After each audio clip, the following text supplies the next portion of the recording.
हरे कृष्णा। तो बहुत बहुत स्वागत है आप सभी का हमारे आज के सेशन में जिसमें हम चर्चा कर रहे हैं श्रीमद् भगवद गीता अध्याय संख्या 15 श्लोक संख्या 3 आज पढ़ेंगे। 1 और 2 को कल हमने पढ़ा था, तो एक बार हम पहले कल वाले को थोड़ा सा रिवाइज करते हैं, क्योंकि जो हमने कल पढ़ा वो थोड़ा सा कॉम्प्लिकेटेड भी था और हो सकता है कि कंफ्यूज हो जाएं या भूल गए हों। तो इसीलिए थोड़ा सा उसको अगर हम पढ़ लेंगे तो फिर से हमको याद आ जाएगा कि अच्छा हम क्या चर्चा कर रहे थे। तो कल हमने चर्चा किया था एक ऐसे पेड़ के विषय में जिसकी जड़ें ऊपर की ओर हैं और टहनियाँ नीचे की ओर हैं, है ना। अरे बड़ा लंबा पैराग्राफ है। यस, तो पहले श्लोक का अनुवाद है। भगवान ने कहा जाता है कि एक अश्वत्थ वृक्ष भी है जिसकी जड़ें तो ऊपर की ओर हैं और शाखाएं नीचे की ओर, तथा पत्तियां वैदिक स्रोत हैं। जो इस वृक्ष को जानता है वह वेदों को जानता है। तो यहाँ पर हमने जाना कि जो वृक्ष है वो नीचे की ओर फैला हुआ है, उसकी जो शाखाएं हैं वो नीचे की ओर फैली हुई हैं और उसकी जो जड़ है वो ऊपर की ओर है, और जो पत्तियां हैं उस जड़ों पर, उस शाखाओं पर जो पत्तियां हैं वो सब वैदिक स्रोत हैं, वैदिक शास्त्र हैं। और अगर कोई इस वृक्ष को समझ लेगा तो वह वेदों को समझ जाएगा, वेदों के उद्देश्य को समझ जाएगा, है ना। फिर उसके बाद अगले श्लोक में भगवान ने बताया कि इस वृक्ष की शाखाएं ऊपर तथा नीचे फैली हुई हैं और प्रकृति के 3 गुणों द्वारा पोषित हैं। और ये शाखाएं किससे पोषित होती हैं? प्रकृति के 3 गुणों के द्वारा पोषित होती हैं, प्रकृति के 3 गुणों के द्वारा कार्य करती हैं। इसकी टहनियाँ इंद्रिय विषय हैं, इसको भी हमने कल बहुत डिटेल में चर्चा किया था कल। और इस वृक्ष की जड़ें नीचे की ओर भी जाती हैं जो मानव समाज के सकाम कर्मों से बंधी हुई हैं। तो इस प्रकार से हमने ओवरऑल इस चैप्टर ये 2 श्लोकों को कल पढ़ा था और उस वृक्ष को समझने का प्रयास किया था, और आज आगे उस वृक्ष के विषय में बताया जाएगा।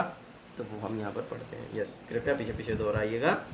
नारूपमस्येह तथोपलभ्यते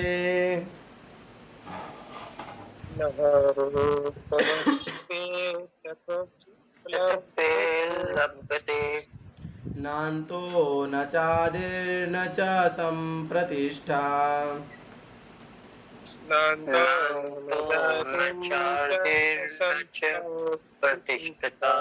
अश्वत्थमेनं सुविरूढमूलम्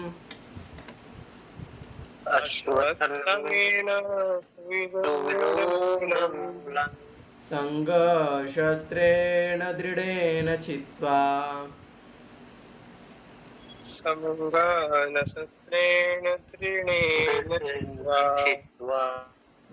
अगला श्लोक है। तथा पदं तत्परिमार्ग्यत्वम्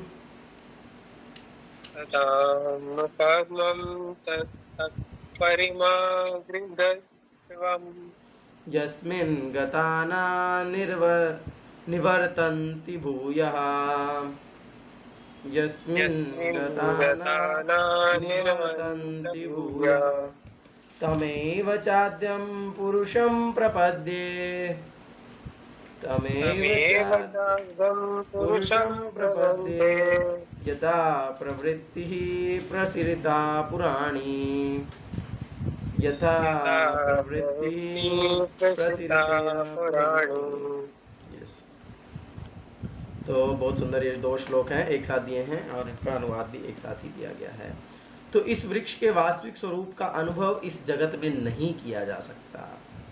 हाँ, इसका अगर हम वास्तविक स्वरूप को अगर वर्णन करने जाएंगे तो वो इस प्रकार से नहीं किया जा सकता।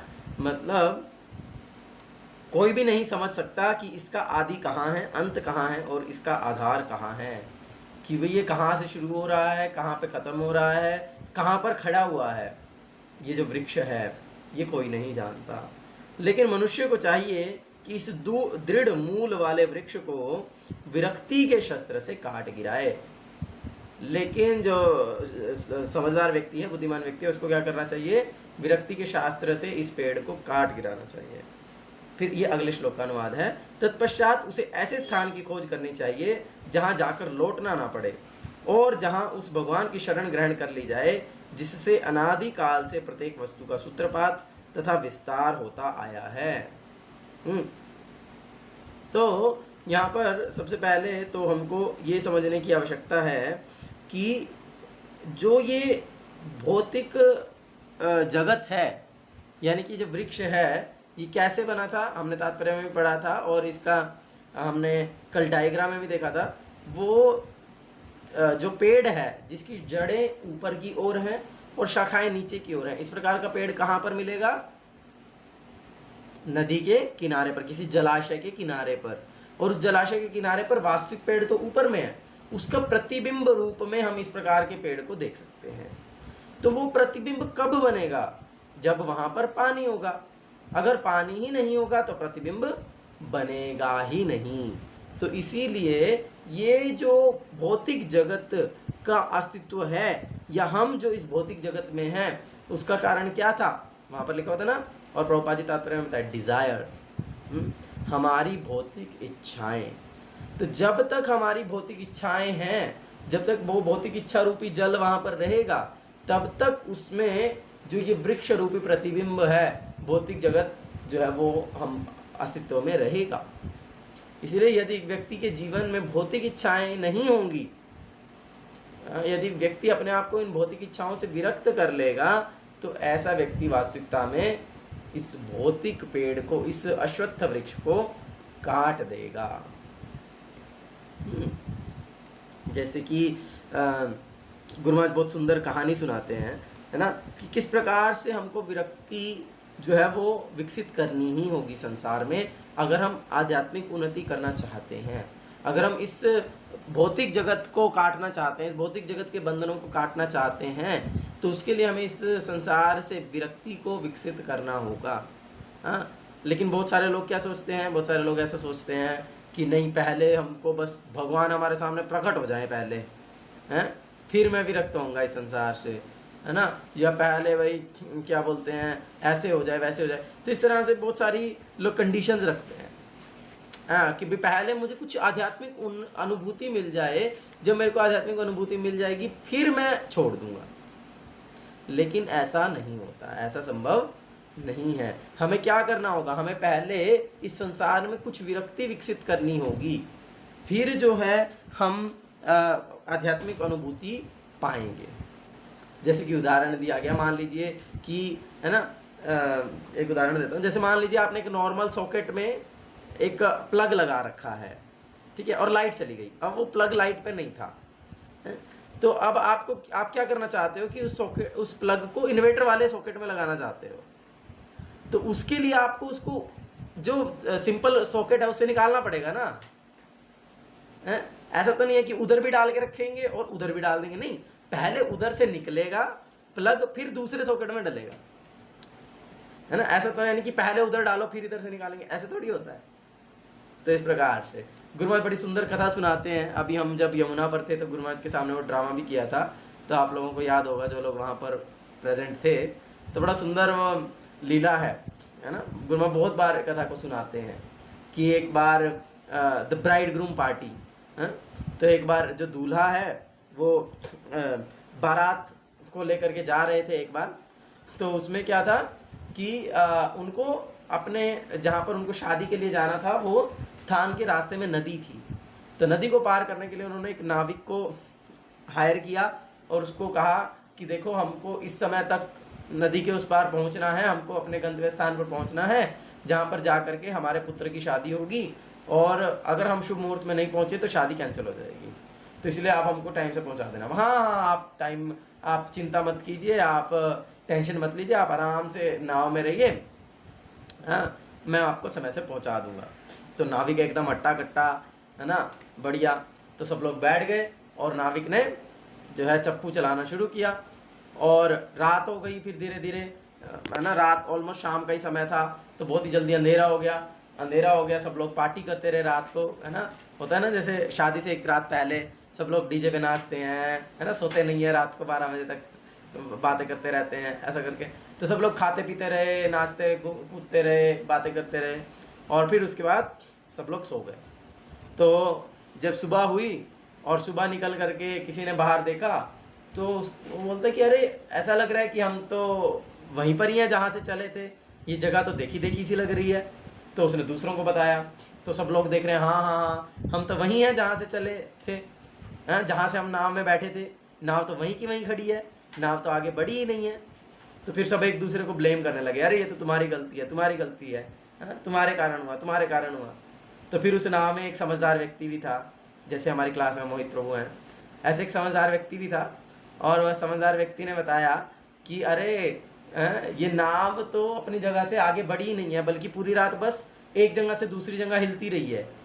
नाविक बोलता है, ऐसे कैसे, मैंने तो बहुत मेहनत की, मैंने तो पूरी रात मैं सोया नहीं, मैंने तो पूरी रात चप्पू चलाया है, बहुत मेहनत की है, देखो मेरे को कितना पसीना आ रहा है, मैं कितना थक गया हूँ। बोलते तुमने मेहनत की है, नो डाउट, तुम्हारी मेहनत में कोई कमी नहीं है, लेकिन गलती क्या की है कि तुमने एंकर को तो उठाया ही नहीं। क्या बोलते हैं एंकर को? हिंदी में क्या बोलते हैं? एंकर होता है ना नाव का, वो पता नहीं क्या बोलते हैं, तो जो भी एंकर को उठाया नहीं बोलते। तो इसीलिए जो नाव है वो एक जगह आगे तो बढ़ी ही नहीं, वो नाव एक ही जगह पर इधर उधर हिलती रही। तो उसी प्रकार से अगर हम भौतिक संसार में विरक्ति विकसित नहीं करेंगे, अगर हम इस भौतिक संसार से विरक्त होने का प्रयास नहीं करेंगे, तो हम कितना भी आध्यात्मिक रूप से उन्नति करने का प्रयास कर लें, हम प्रगति नहीं कर सकते। हम एक ही जगह पर हिलते डुलते रहेंगे, एक ही जगह पर इधर उधर होते रहेंगे, लेकिन हम आगे बढ़ नहीं पाएंगे जब तक हमने अपनी आसक्ति को इस संसार में डाल रखा है। जब तक हम नाव का एंकर नहीं उठाएंगे, तब तक नाव आगे बढ़ने वाली नहीं है। तो इसीलिए बहुत महत्वपूर्ण है इसको समझना। और यहाँ पर जैसा कहा कि इस दृढ़ मूल वाले वृक्ष को विरक्ति के शस्त्र से काट गिराएं। तो जो विरक्ति का शस्त्र है ये बहुत ही महत्वपूर्ण है।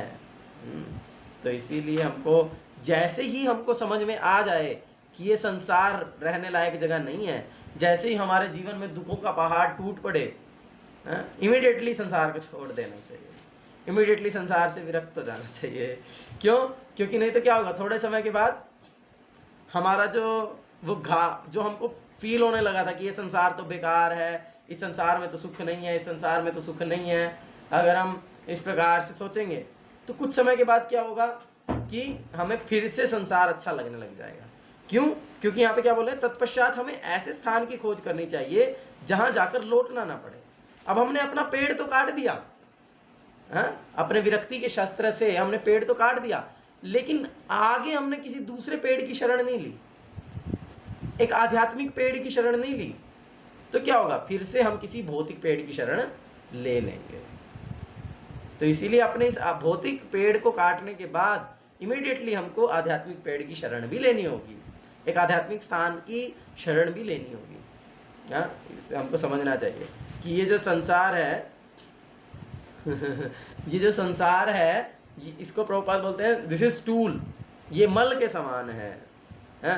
तो कोई कह सकता है कि अरे यहाँ पर तो सुख है, यहाँ पर तो ऐसा अच्छा है, वैसा अच्छा है। तो बंगला में कहावत है, भालो मंदो सकले मंदो, कि संसार में कुछ हमको अच्छा दिख रहा है और कुछ बुरा दिख रहा है, लेकिन वास्तविकता में सब कुछ बुरा ही है, वास्तविकता में सब कुछ बेकार ही है। हाँ, it may be like dry stool and wet stool, है ना। कोई कह सकता है, अगर कोई ये कहे कि भाई ये जो मल है, ये जो गोबर है, इसकी ये वाली साइड तो सूखी हुई है, ये वाली साइड अच्छी है, और ये वाली साइड के लिए ये बेकार है, इसमें से ज़्यादा स्मेल आ रही है, नहीं ये बेकार है, ये सूखे वाली ठीक है, इसमें देखो स्मेल नहीं आ रही है। तो ये क्या है? ये मूर्खता है। मल तो मल है ना, चाहे सूखा हो चाहे गीला हो। तो जब हमारे जीवन में सुख की स्थिति होती है तो वो सूखा मल है, और जब दुख की स्थिति है तो गीला मल है, तो थोड़ी ज़्यादा स्मेल आती है, तो थोड़ी ज़्यादा बदबू आती है। लेकिन हमको समझना चाहिए कि संसार तो मल के समान ही है।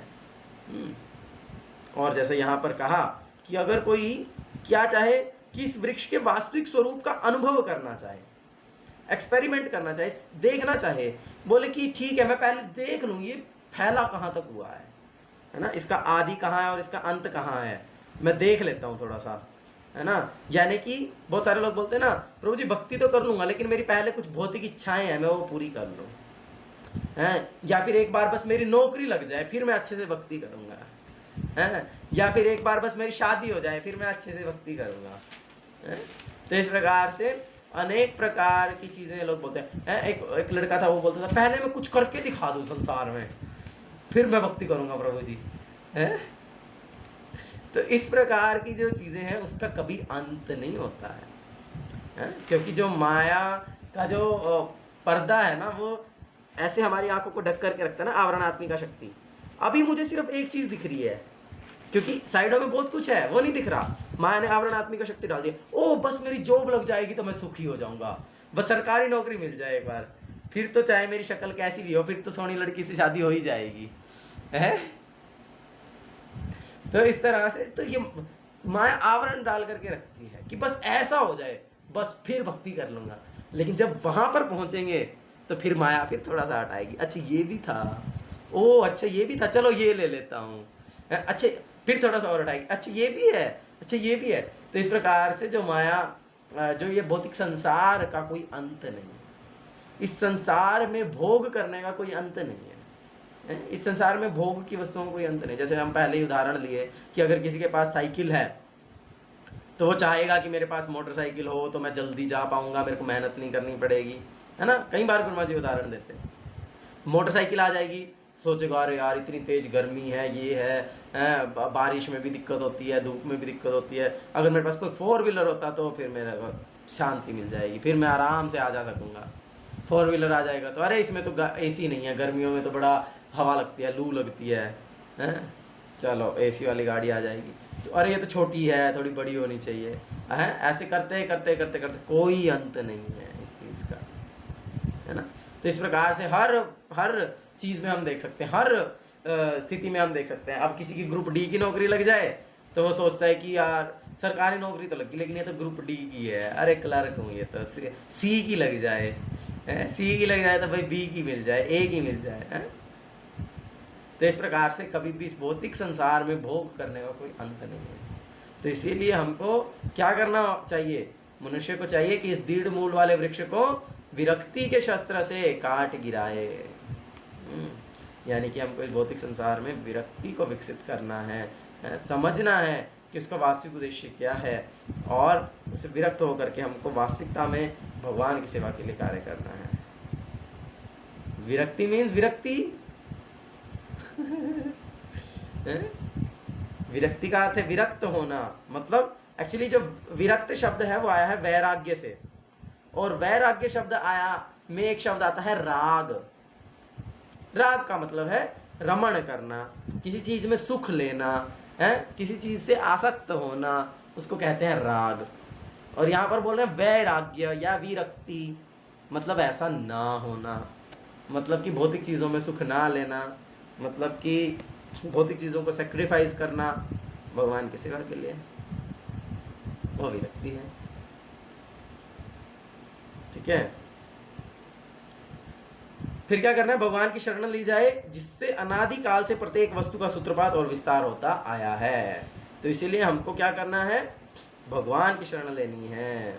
हाँ, वही बात है कि जब जीवन में कष्ट आया और फिर हमने तब भी भगवान की शरण नहीं ली तो क्या होगा, थोड़े समय के बाद वो कष्ट हमको वो कम हो जाएगा, धीरे धीरे हमको लगने लगेगा कि यार चलो ठीक ही है, ये तो चलता ही रहता है, ऐसा है वैसा है, और फिर से हम अपने उसी भौतिक संसार के कार्यों में लगे रहें। तो इसीलिए हमको इसको विरक्ति के शस्त्र से काट देना है। श्री चैतन्य महाप्रभु 100 श्लोकों की रचना की है ना, लेकिन फिर उसके बाद उसको पानी में बहा दिए। उसके अनेक कारण दिए गए हैं। कुछ लोग कहते हैं कि वल्लभाचार्य गए चैतन्य महाप्रभु के पास और बोले कि अरे आपके श्लोक तो बहुत अच्छे हैं, आपकी रचना तो बहुत अच्छी है, अगर आप की रचना को लोग पढ़ लेंगे तो मेरी रचना को तो कोई पढ़ेगा ही नहीं। तो फिर चैतन्य महाप्रभु ने ठीक है करुणा करके अपने श्लोकों को पानी में बहा दिया। कुछ लोग मतलब कुछ एक कारण ये भी है कि चैतन्य महाप्रभु इस सिद्धांत को स्थापित करना चाहते थे कि भागवतम में सब कुछ है, आज की अलग से हमको कुछ नया देने की आवश्यकता नहीं है, तो इसीलिए भी उन्होंने उनको जो है उन श्लोकों को पानी में बहा दिया। तो व्हाटएवर रीज़न, तो चैतन्य महाप्रभु उन श्लोकों को पानी में बहा दिए, और लेकिन उसमें से कुछ श्लोक मिल गए भक्तों को दोबारा। तो उसमें से एक बहुत ही महत्वपूर्ण श्लोक है जो कि है वैराग्य विद्या निज भक्ति योगा। तो भगवान का भक्ति योग का मतलब है वैराग्य विद्या। इस संसार में, इस भौतिक संसार में वैराग्य विकसित करना। उसके लिए आवश्यक नहीं है कि हम इस संसार को छोड़ दें, मतलब कहने का है कि एक त्यागी जीवन को ही स्वीकार करें, वो आवश्यक नहीं है। महाप्रभुर भक्तगण वैराग्य प्रधान, जहां देखो तुष्ट होन गौर भगवान। तो श्री चैतन्य महाप्रभु के तो अधिकतर पार्षद तो गृहस्थ ही थे, लेकिन वो संसार में आसक्त नहीं थे। वो जहां देखी तुष्ट होन गौर भगवान, उनके सारे कार्य भगवान श्री चैतन्य महाप्रभु को तुष्ट करने के लिए थे। हाँ, उन इंद्रिय तृप्ति की कोई इच्छा नहीं थी उनके हृदय में। और फिर हम देखते हैं रघुनाथ दास गोस्वामी, रघुनाथ भट्ट गोस्वामी, रूप सनातन गोस्वामी आदि, जीव गोस्वामी आदि के जीवन चरित्र में कि किस प्रकार से उच्चतम वैराग्य का पराकाष्ठा को उन्होंने अपने आचरण से प्रस्तुत किया है ना। तो वो कि ये संसार रहने लायक जगह नहीं है। बेसिकली समझने का मतलब ये है कि यदि कोई संसार के इस अश्वत्थ वृक्ष को काटना चाहता है तो उसको ये समझना है कि ये संसार रहने लायक जगह नहीं है। श्रील भक्तिसिद्धांत प्रभुपाद जी बोलते हैं, this world is not fit for a gentleman to live. तो यदि आप जेंटलमैन हैं तो आप इस संसार में रहना नहीं चाहेंगे, और अगर आपको इस संसार में रहना अच्छा लग रहा है, it means you are not gentleman, आप सभ्य व्यक्ति नहीं हैं, ऐसा समझ लेना चाहिए। तो इसलिए हमको सभ्य व्यक्ति बनना है, और इस संसार में रहने की जो हमारी इच्छा है उससे हमें निवृत्त होना है, विरक्त होना है। तात्पर्य, अब यह स्पष्ट कह दिया गया है कि इस अश्वत्थ वृक्ष के वास्तविक स्वरूप को इस भौतिक जगत में नहीं समझा जा सकता, क्योंकि इसकी जड़ें ऊपर की ओर हैं। अतः वास्तविक वृक्ष का विस्तार विरुद्ध दिशा में होता है। जब वृक्ष के भौतिक विस्तार में कोई फंस जाता है तो उसे ना तो यह पता चल पाता है कि यह कितनी दूर तक फैला है, और ना वह इस वृक्ष के शुभारंभ को ही देख पाता है। फिर भी मनुष्य को कारण की खोज करनी ही होती है। मैं अमुक पिता का पुत्र हूँ, जो अमुक का पुत्र है आदि। इस प्रकार अनुसंधान करने से मनुष्य को ब्रह्मा प्राप्त होते हैं, जिन्हें गर्भोदकशाही विष्णु ने उत्पन्न किया। इस प्रकार अंततः भगवान तक पहुंचा जा सकता है, जहां सारी गवेषणा का अंत हो जाता है। मनुष्य को इस वृक्ष के उद्गम परमेश्वर की खोज ऐसे व्यक्तियों की संगति द्वारा करनी होती है जिन्हें उस परमेश्वर का ज्ञान प्राप्त होता है। इस प्रकार ज्ञान से मनुष्य धीरे धीरे वास्तविकता के इस छद्म प्रतिबिंब से विलग हो जाता है, और संबंध विच्छेद होने पर वह वास्तव में मूल वृक्ष में स्थित हो जाता है। तो इसीलिए हमको कोज को ढूंढना है, यहाँ पर कारण को ढूंढना है कि इस पेड़ की जड़ को ढूंढना है। और यदि कोई इस पेड़ की जड़ को ढूंढने जाएगा, यानी कि वो देखने जाएगा कि मैं वास्तविकता में कहाँ से आया हूँ, तो वो देखूंगा कि मेरे को ये शरीर मिला है मेरे पिताजी से, मेरे पिताजी को शरीर मिला है उनके पिताजी से, उनको शरीर मिला है उनके पिताजी से। तो ऐसे करते करते करते करते देखते रहेंगे तो सबसे ऊपर कौन है? मनुष्यों के पिता कौन है? मनु, है ना। तो मनु से तो नाम हुआ मनुष्य या मानव, तो मनु है, और उन मनु के पिता कौन है? ब्रह्मा जी। इसलिए वास्तविकता में जो आदि पिता हैं वो ब्रह्मा जी हैं। लेकिन वो ब्रह्मा जी कहाँ से आए हैं? वो गर्भोदकशाही विष्णु से आए हैं। और वो गर्भोदकशाही विष्णु कहाँ से आए हैं? वो कृष्ण से आए हैं। तो इस प्रकार से यदि व्यक्ति एनालाइज करेगा तो वो देख पाएगा कि मेरा उद्गम स्थान कौन है? कृष्ण है। मैं कृष्ण से आया हूँ, मैं भगवान से आया हूँ, और इसीलिए मुझे उन्हीं के पास जाना चाहिए, उन्हीं को सेवा करना चाहिए। तो इस प्रकार से जब फिर हमारा इस भौतिक संसार में संबंध विच्छेद हो जाएगा, जब हम अपने आप को समझ लेंगे कि मैं इस भौतिक संसार का व्यक्ति नहीं हूँ, मैं यहाँ से संबंधित नहीं हूँ, यहाँ पर तो मैं फॉरेन में हूँ, तो फिर वास्तविकता में हम मूल वृक्ष में स्थित हो जाएंगे। फिर वो व्यक्ति अपनी चेतना को सदैव कृष्ण भावना भावित कर लेगा, और अल्टीमेटली अंतकाले च मामेव स्वर्ण मुक्त्वा कलेवरम यप्रयाति समुद्भावम याति नास्ति अत्र संशय। वो अंत में फिर भगवान के धाम को प्राप्त करेगा, इसमें कोई संशय नहीं है। जन्म कर्म च मे दिव्यमेवं यो वेत्ति तत्वतः त्यक्त्वा देहं पुनर्जन्म नैति मामेति सो अर्जुन। उसका फिर पुनर्जन्म नहीं होता है, वो फिर मेरे पास आ जाता है भगवान को। तो इसीलिए हमको ये समझना है कि हमारा संबंध भगवान से है, इस संसार से नहीं है। इस छद्म प्रतिबिंब से हमको अलग होना होगा। अपनी ये जो भौतिक इच्छाएं हैं उनसे हमें विरक्त होना होगा। यानी कि उसको अब विरक्त कैसे होंगे? प्रैक्टिकली क्या तो क्या हम इच्छा करना बंद कर दें? ये तो संभव नहीं है ना। मन का कार्य ही है थिंकिंग, फीलिंग एंड विलिंग, तो मन तो हमेशा इच्छाएं करेगा ही करेगा। तो इसलिए हमें उसको क्या करना है, उसको हमें डाइवर्ट करना है इन कृष्णा कॉन्शियसनेस। हमारी जो भी इच्छाएं हैं उन्हें हमें कृष्ण से संबंधित बनाना है, उन्हें हमें कृष्ण से जोड़ देना है। तब जो है जो ऑटोमेटिकली वो जो इच्छाएं हैं वो आध्यात्मिक हो जाएंगी, और फिर भौतिक इच्छाएं नहीं रहेंगी, और भौतिक इच्छाएं नहीं रहेंगी तो जो प्रतिबिंब है वो ऑटोमेटिकली अलग हो जाएगा। ऑटोमेटिकली जो पेड़ है जो कि प्रतिबिंब रूप में वो कट जाएगा, और फिर हम मूल वृक्ष में स्थापित हो जाएंगे। फिर हमको एक्चुअल पेड़ दिखेगा, ओ आम तो ऊपर है, फिर उस पेड़ पर चढ़ करके आम खाएंगे। ठीक है जी। इस प्रसंग में असंग शब्द अत्यंत महत्वपूर्ण है, क्योंकि विषय भोग की आसक्ति तथा भौतिक प्रकृति पर प्रभुत्वता अत्यंत प्रबल होती है। अतएव प्रमाणिक शास्त्रों पर आधारित आत्मज्ञान की विवेचना द्वारा विरक्ति सीखनी चाहिए और ज्ञानी पुरुषों से श्रवण करना चाहिए। भक्तों की संगति में रहकर ऐसी विवेचना से भगवान की प्राप्ति होती है। ये बहुत महत्वपूर्ण है। इसीलिए हमको क्या करना होगा, इसलिए हमको प्रमाणिक शास्त्रों का अध्ययन करना होगा, हमको ज्ञानी पुरुषों से श्रवण करना होगा जिन्हें शास्त्रों का ज्ञान है। और वो ज्ञानी पुरुष क्या होना चाहिए, भगवान का भक्त होना चाहिए। ऐसे भक्तों की संगति में जिन्हें शास्त्रों का ज्ञान है, उनके निर्देशन में, उनकी सहायता से, उनके संग में रह करके भगवान की प्राप्ति होती है। उदाहरण, एक बहुत सुंदर कथा है। एक भक्त थे काशी में, भगवान शिव के बहुत ही महान भक्त, और उन्होंने बहुत तपस्या किया जिससे कि भगवान शिव तो आशुतोष हैं, बहुत शीघ्र प्रसन्न हो जाते हैं। प्रकट हो गए, बताओ बेटा क्या चाहिए।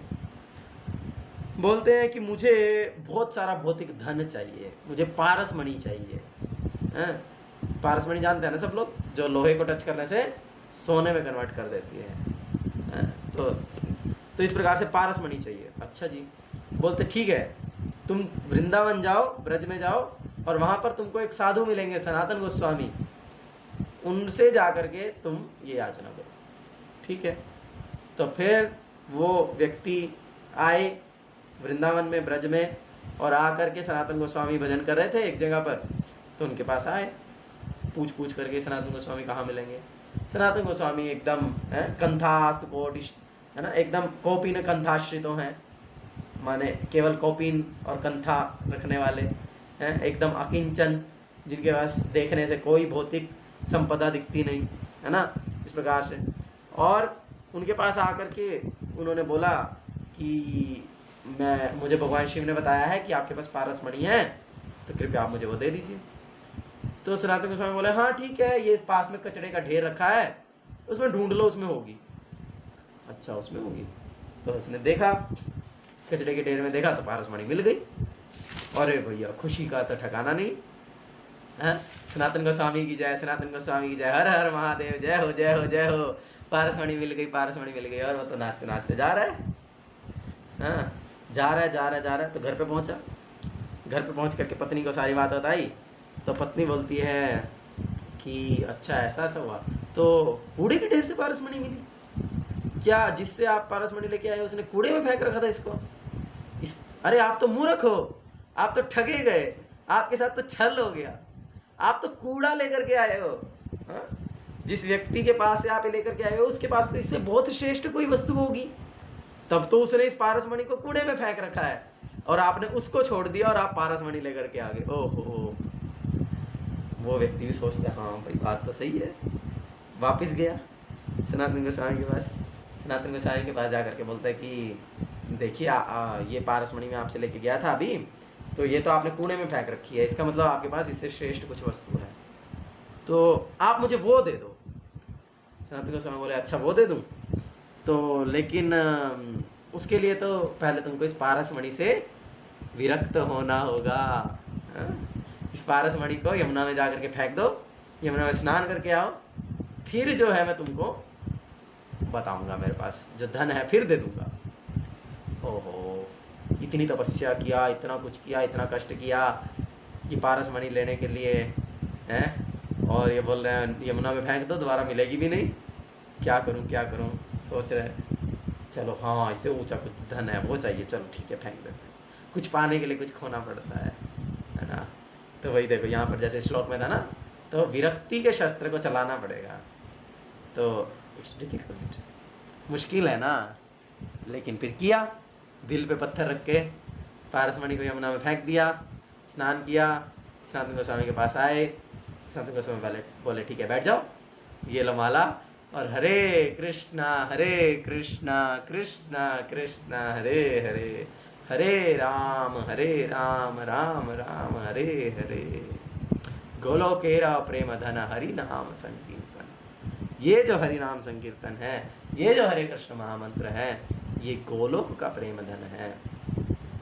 ये भगवान के दिव्य धाम में, भगवान के दिव्य नाम रूप गुण लीला, भगवान के दिव्य भगवान कृष्ण से जो है प्रेम देने वाला धन है।